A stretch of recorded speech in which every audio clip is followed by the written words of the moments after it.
ভারতে নারী বিদ্বেষ দলীয় সীমানা দেখে না, একেবারে স্পষ্ট করে এভাবেই প্রতিক্রিয়া জানালেন মহুয়া মৈত্র।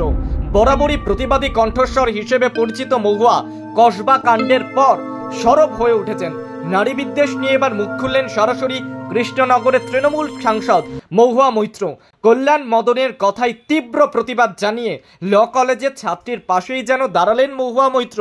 মহুয়া মৈত্র একেবারে সোশ্যাল মিডিয়া প্ল্যাটফর্মে লিখছেন, ভারতের নারী বিদ্বেষ দলীয় সীমানা দেখে না।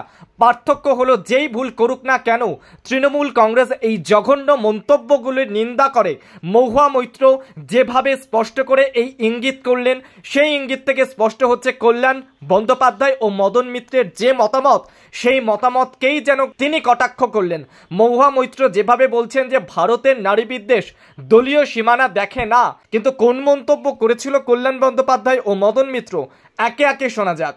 নিরাপত্তা সবই রয়েছে, কিন্তু একজন বন্ধু যদি বান্ধবী করে তাহলে সেখানে নিরাপত্তা কি করে দেবে বলুন তো আমাকে? কলেজের ভেতরে যদি করে সেখানে পুলিশ থাকবে? কলেজে আরে ভাই, শিক্ষা প্রতিষ্ঠানে কি পুলিশ থাকবে? আপনি বলুন না। নিরাপত্তা কাকে দেবে? নিরাপত্তা তো তার সহকর্মীরা দেবে। সেখানে সহকর্মীরাই করছে, তাহলে অন্যায়টা কারা করছে? অপরদিকে কামারহাটির বিধায়ক মদন মিত্র আরো এক ধাপ যেন এগিয়ে গেলেন। তিনি বললেন, মেয়েটি যদি ওখানে না যেত তাহলে এই ঘটনাই ঘটতো না।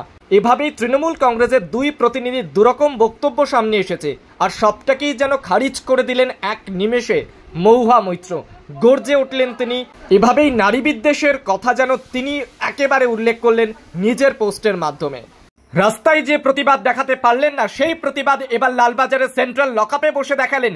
রাজ্য বিজেপির সভাপতি রাস্তাতে গ্রেফতার হওয়ার পর তাকে যখন একেবারে লালবাজারে নিয়ে আসা হয়, সারা রাত লালবাজারের সেন্ট্রাল লকআপে বসে থাকলেন তিনি।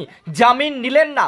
পুলিশের তরফ থেকে বারংবার অনুরোধ করা হলেও জামিন তিনি প্রত্যাখ্যান করলেন। সারা রাত এভাবেই কর্মকর্তাদেরকে সঙ্গে নিয়ে বিজেপির রাজ্য সভাপতি সেন্ট্রাল লকআপেই কাটালেন। কি বললেন তিনি শোনা যাক। দেখুন, পুলিশ প্রত্যেকবার এইভাবে এই মাসে প্রায় 4 বার আমাকে রাস্তা থেকে তুলে নিয়ে এসে লালবাজারে রাখছে এবং তারপরে বেল বন্ডে সই করিয়ে ছেড়ে দিচ্ছে। এতদিন তাই হয়েছে। আমি আজকে সিদ্ধান্ত নিয়েছি, যেভাবে আপনার বাড়ির ঘরের মেয়েদের যেভাবে হচ্ছে, যেভাবে তাদেরকে করা হচ্ছে, তার বিরুদ্ধে একটা জোরদার প্রতিবাদ হওয়া দরকার। এবং আমি সিদ্ধান্ত নিয়েছি, আমি বেল বন্ডে সাইন করে ব্যক্তিগতভাবে জামিন নেব না। তার জন্য যদি আমাকে রাতভর জেলে থাকতে হয় তাও কোনো অসুবিধা নেই, রাতভর জেলে থাকবো। এর আগে আমি বলেছি, 1000 বার যদি আমাকে অ্যারেস্ট হতে হয় আমি 1000 বার অ্যারেস্ট হবো।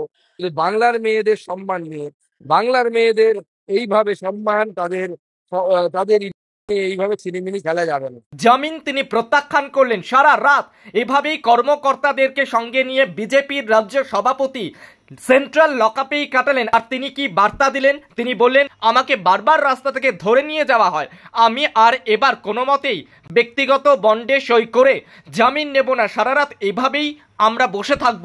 এইভাবেই প্রতিবাদ করলেন লালবাজারের সেন্ট্রাল লকআপ থেকে সুকান্ত মজুমদার। সারা রাত তিনি এভাবেই লালবাজারের সেন্ট্রাল লকআপে বন্দি দশায় কাটালেন।